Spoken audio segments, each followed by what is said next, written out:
Okay everyone, at this time we're going to have our reporting class of the lesson that they learned from our lesson in Earth and Life Science last week. So at this time they're going to present it in our class. So we have to watch them and let's see how they understand the lesson.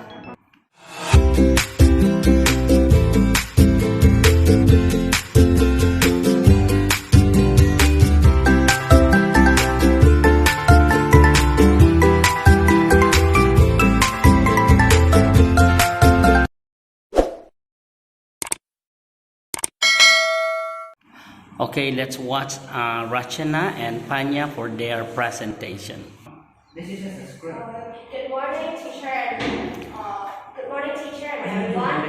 My name is Rachana. My name is Panya. We're Team 1, and we're here today to do an explanation about the topic, why is Earth habitable? As we all know, that Earth is the only habitable planet. It is the third planet in the solar system, and it is about 150.99 million kilometers from the sun. This prevents the Earth from freezing, it prevents the Earth from burning, and it has just the right distance from the sun. The right distance from the sun also makes the Earth's temperature suitable. Which is about 115 degrees Celsius to 115 degrees Celsius. If the temperature is too low, it causes chemicals to react slowly, and it also makes water to freeze.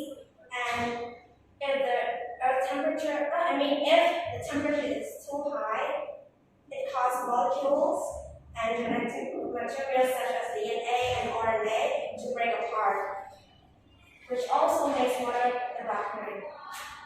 The factor that causes the seasonal temperature is our atmosphere. Louden your voice, please. Our atmosphere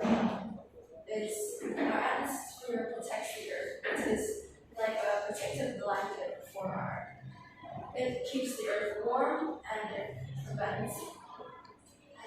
prevents radiation to cause harm to.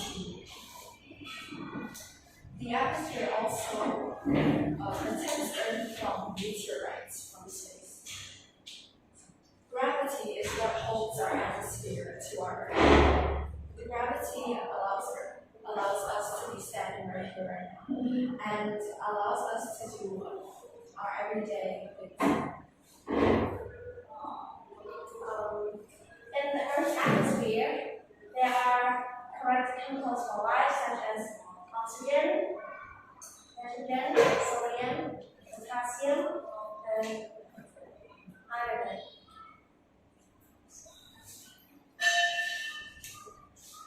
What's more, the nutrients provided by the plants are very useful for us as it maintains an organism's functions.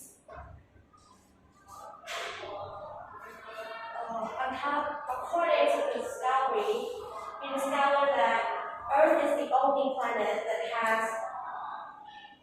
has liquid water. There are about 70% of water in our planet, and every organism in the planet cannot live without water. So water is also one of the main important facts that makes Earth habitable.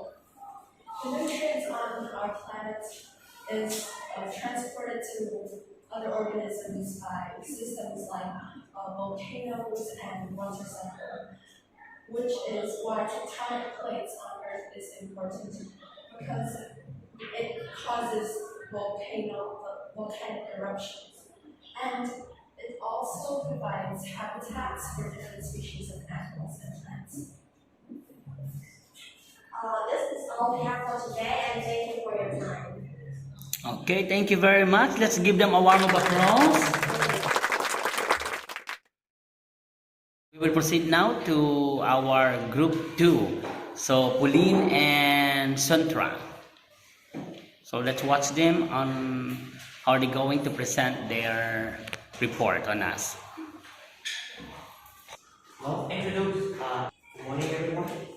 Today the topic, we are here to talk about the topic of why is Earth a habitable planet. So me and my fellow classmates Colin here are going to show you some main 4 factors of why Earth is a habitable planet. Jumping straight right now into temperature, it shows that our planet Earth is habitable thanks to it having a negative 15 degree to 150 degrees Celsius to keep running water available. If the temperature is too low or too high, if it's too low, it can freezes the water, just like it's in the North Pole. But if it's too high, it will boil, not being able to keep living organisms alive. And this point of temperature, where it keeps at a certain amount, is thanks to the atmosphere. The atmosphere contains 5 layers: the stratosphere, the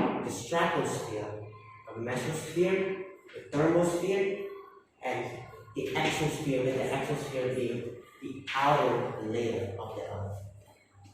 While around the atmosphere, there's also a protective layer called the ozone that protects us from the sun's radiation called the ultraviolet ray.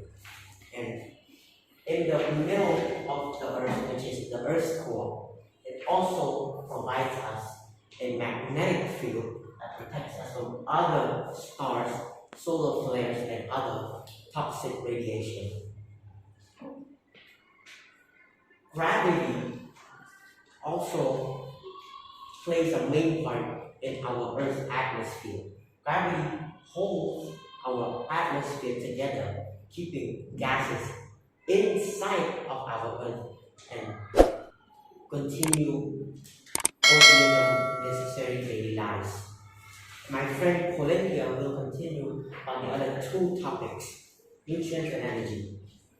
Okay, so I will be taking parts on the energy and nutrients. So first, energy. There are lots of different kinds of energy, but there is one natural energy source that we all need, and that is the sun.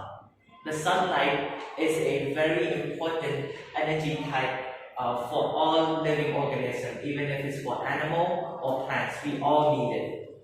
So,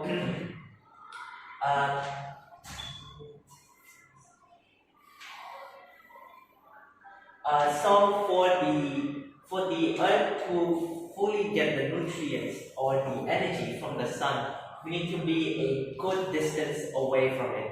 Too close, and everything on earth will just burn. Everything will burn and life will no longer exist. If it's too far away, all the liquid on earth will slowly freezes up, and the next thing that will freeze is the organism and everything that exists on earth, because it's too far and we don't have the heat from the sun to keep us warm. But luckily, our Earth is in the perfect distance, not too far, or not too near to the sun, that it gives us the energy that we needed to survive. And also, the sun also gives us vitamin D, which is very important for us. And now I'm going to talk about nutrients. So nutrients, there are lots of different types of nutrients, but living organism usually needs proteins and carbohydrates. And these are trapped in the atmosphere that is held up by the gravity. So protein and carbohydrates are everywhere in the atmosphere, but there is no transportation for them to get to us. So that's why there is 2 transportation for nutrients to get to all living organisms, like water cycle, also known as the raining part is just lakes getting evaporated and the gas flies up to the cloud. The clouds get heavy and it'll rain and it'll drop the nutrient that it has been stocking in the clouds and the carbohydrate. And also volcanic activities are also a transporter for the nutrients and carbohydrates.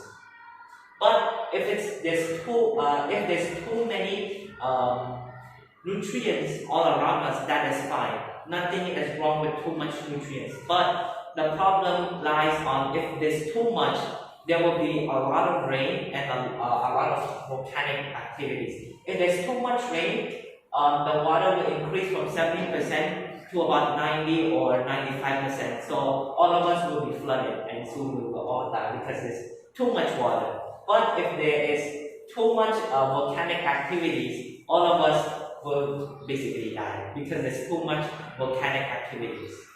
But if there's too little nutrients, we won't all live because we won't get enough nutrients in ourselves to keep us alive.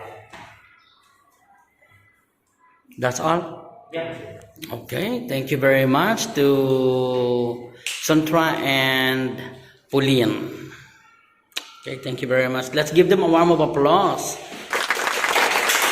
Okay.